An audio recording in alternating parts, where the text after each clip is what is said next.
Nous sommes en 2016 et dans toutes les conversations revient souvent le nom d'un gaz très particulier, le CO2. Le CO2 alias dioxyde de carbone ou gaz carbonique. Ce fameux CO2 est rendu responsable de toutes sortes de méfaits. La production des effets de serre, la destruction de la couche d'ozone, l'asphyxie des villes.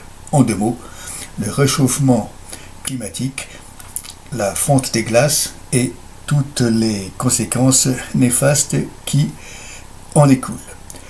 Mais qui a découvert ce fameux gaz carbonique? Eh bien, c'est un Anglais du nom de Henry Cavendish. Et cette découverte remonte au XVIIIe siècle.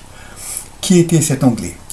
Un personnage très particulier à qui la rumeur publique attribue les caractéristiques suivantes. Il était, disons, très misogyne, il ne parlait jamais aux femmes. Il s'adressait à ses servantes uniquement par écrit.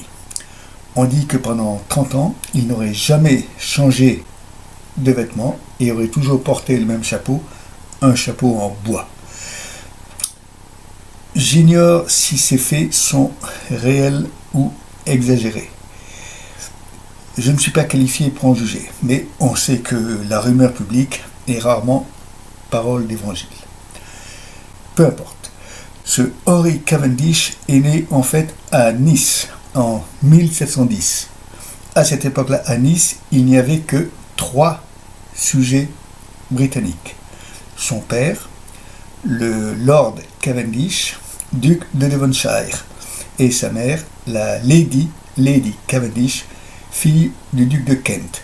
Ces deux personnages étaient donc les seuls sujets anglais résidents dans le royaume, dans cette ville du royaume de Piémont-Sardaigne, le 3e sujet britannique, alors résident dans la ville, étant le consul d'Angleterre, donc qui était commissionné par la couronne auprès du roi de Piémont-Sardaigne, Charles-Emmanuel III. Pourquoi Lord Cavendish et Lady Cavendish étaient-ils venus s'implanter à Nice? Parce que Lady Cavendish était de santé très fragile. On lui avait conseillé de venir s'établir sur la Côte d'Azur où le climat doux et tempéré serait censé être meilleur pour elle-même, et c'est effectivement ce qui fut vérifié, puisque là, sa santé s'améliora grandement et elle put mettre au monde le jeune Henry Cavendish. Ce jeune Henry Cavendish devint par la suite un savant de génie.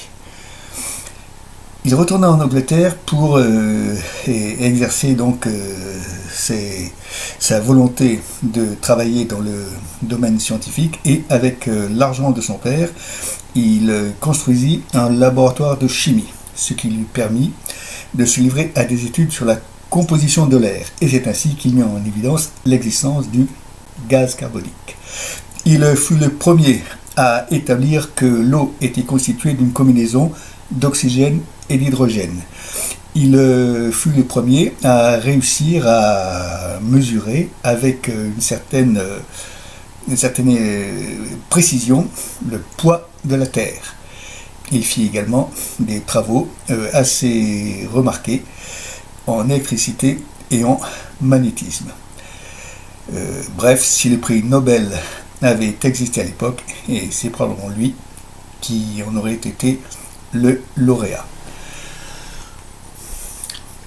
Le comportement d'Henry Cavendish face aux femmes peut surprendre de nos jours, mais il faut savoir qu'à l'époque, en fait, ce n'était pas tellement surprenant. D'ailleurs, pendant longtemps, l'étude de la science, et notamment en particulier des mathématiques, fut totalement interdite aux femmes. Bien plus tard, la fille d'un député de la Constituante, une nommée Sophie Germain, dut utiliser un faux nom, le nom de Leblanc, pour entrer en communication et correspondre avec 2 fameux mathématiciens de l'époque, Lagrange et Gauss. En effet, en tant que femme, Sophie Germain n'avait pas le droit de s'intéresser aux sciences et aux mathématiques.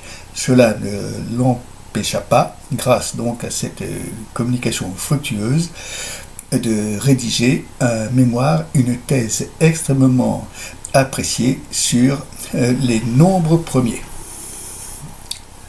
Mais vous croyez peut-être que les nombres premiers, c'est facile. Si c'est le cas, détrompez-vous, parce que ça peut donner lieu à des calculs extrêmement complexes.